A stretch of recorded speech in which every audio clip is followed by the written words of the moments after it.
Justin Welby has once again hit out at the government's illegal migration bill. In a letter to The Times, the Archbishop of Canterbury, along with Muslim, Christian, Hindu, Jewish and Sikh religious leaders, wrote that Britain must have an asylum system based on justice and compassion.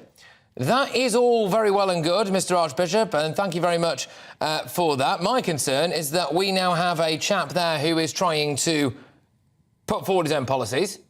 And if you want to do that, then you can stand for election and produce a manifesto and see whether or not anyone votes for it, just on the chance of people voting for it as well. The latest round of YouGov polling asked people if they think that immigration has been too high in the UK. 61% of Tories think it is, 40% of Labour voters, and get this, 44% of Remainers think that immigration is too high. That is up 15% on this time last year. So, yeah, by the time you factored in the about rights and don't knows, actually very few people think that it's too low. But the government says the illegal migration bill will help them tackle the small boats crisis.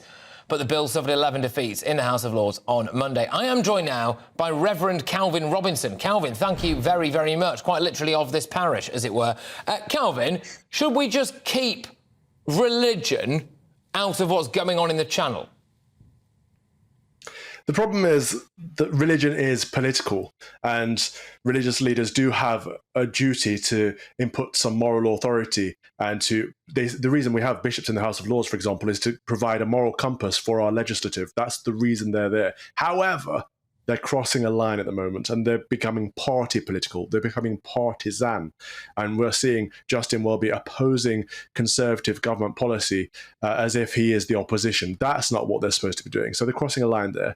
But when he says this is about justice and compassion, well, that's exactly what this bill is about. Justice in terms of cutting down on illegal immigration. We have plenty of legal routes for migration, including for refugees. You know, I've always wondered why people are keen to pay £5,000 to people smugglers when they could pay £50 for a ticket and come straight over and go to the embassy.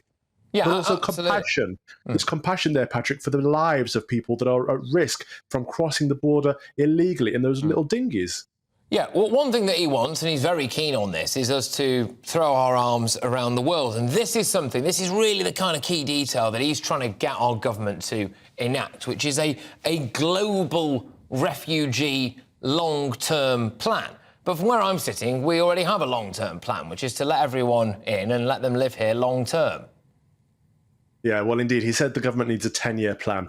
And the government, well, the Conservatives have been in power for 13, 14 years now. So this has been a 10-year plan, and it hasn't worked. And of course, I agree with him on something. We do need to have a forward-thinking, long-term provision for, or some kind of bill to protect the borders of this country. We need to work on something. But in the meantime, in the short term, we need to stop people from taking risks with people smugglers. We need to cut down on illegal immigration and the gangs and the drug trafficking and all that that's going on. We need to make sure that people who come in this country can be vetted.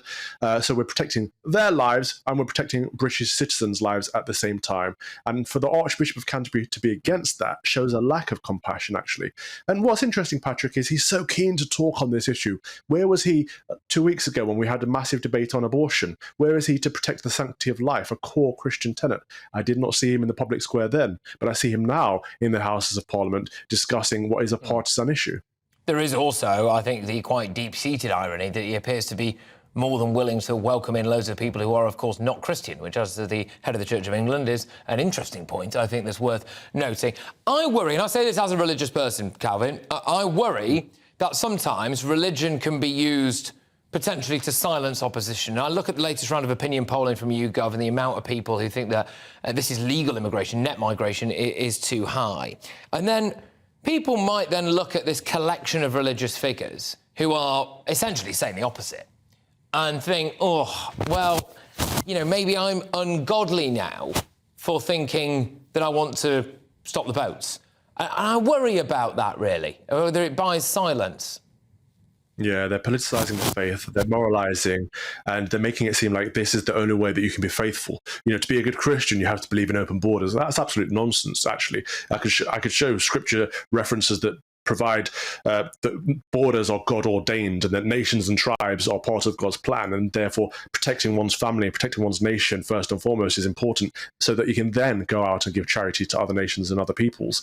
And people twist scriptures all the time and say, well, there's elements of the sojourner, the traveller coming to your country, you should look after them. Of course you should look after a traveller that comes to your country. That doesn't mean you should allow them to stay.